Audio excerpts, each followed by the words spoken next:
From the PEP Radio Newsroom, this is the Evening News Blast. Advocate is reporting Robert Garcia scores a breakthrough, forcing Pam Bondi's Epstein files testimony. House Democrats forced a breakthrough Wednesday in their fight to question former Attorney General Pam Bondi over the Justice Department's handling of the Jeffrey Epstein files, filing a civil contempt resolution after she skipped a subpoenaed deposition and prompting Republicans to announce within hours that she will now testify next month. Representative Robert Garcia, the gay-ranking Democrat on the House Committee on Oversight and Government Reform, said his party moved to hold Bondi in civil contempt after she failed to appear for an April 14th deposition ordered as part of the committee's investigation into the delayed release and redaction of records tied to convicted sex offender Jeffrey Epstein.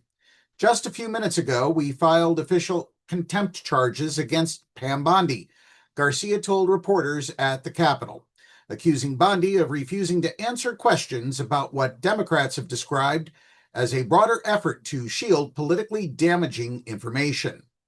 Pam Bondi has illegally defied our committee, skipped her deposition, and has refused to cooperate, Garcia added in a statement. Oversight Democrats are taking the lead on holding Bondi in contempt because Chairman Comer is trying to run out the clock, and we refuse to let this administration stop our investigation. Then came the reversal. Moments after Garcia's announcement, a Republican spokesperson for the committee confirmed that Bondi would appear for a closed-door deposition on May 29th. Former Attorney General Pam Bondi is appearing on May 29th, the spokesperson said, according to ABC News. Garcia quickly cast the shift as proof that public pressure was working. Clearly, we're being effective, he said. Only when we take action and when we actually have to force Republicans to do anything do they actually ever do anything. The Oversight Committee voted last month in a rare bipartisan move to subpoena Bondi after frustration mounted over the Justice Department's handling of millions of pages of Epstein-related files.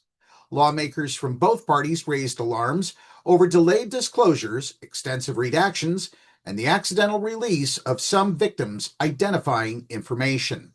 The issue has become a flashpoint not just because of Epstein's crimes, but because of the political shadows around them.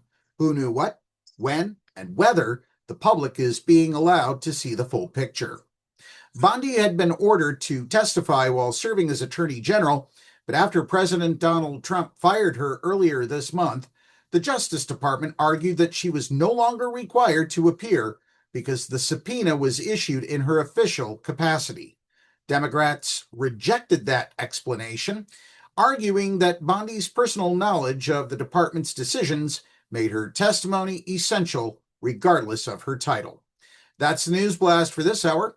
The PEP Radio YouTube channel has daily news updates between 1 p.m. and 2 a.m. PEP Radio is available on the Live 365 app, the PEP Radio page at paequality.com, fmstream.org, Radio Line, Streama, Roku, and Alexa. Up next, we have the Meadville area weather forecast here on PEP Radio.